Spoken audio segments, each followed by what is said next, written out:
আরে আবার এই মুখ করা তো এটা বৃথা যাবে তোমার। ভিডিও করি না তো।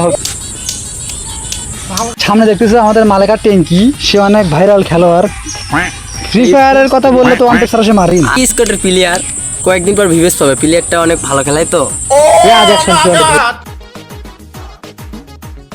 কারণই নাই, সেই একাই খেললে 7-0 খালি খায়, আর কোনো দিক দিয়ে আমি ওর সাথে পারি না। ভাই একটা কথা বলবো? হ্যাঁ ভাই বলে। আপনাদের জোলাপাড়া নাকি কোনো মালকার ট্যাঙ্কি নামে একটা প্লেয়ার আছে, সে খুব ভালো খেলে শুনছিলাম ফ্রি ফায়ার। আপনি একটু বলবেন কিরকম খেলে? না, আমাদের গ্রামে মালকা ট্যাঙ্কি নামে একটা প্লেয়ার আছে।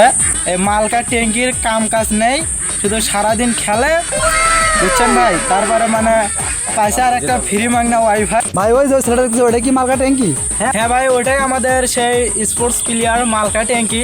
এই গেরিনা বোকাচোদা এত বড় একটা প্লেয়ার আমাদের জোলাপাড়ায় রেখেছে। সে বলে পাছাই মারলে তার বলে মাথাতে যাও লাগে, কিন্তু আমার সাথে খেললে সে 7-0 খায়।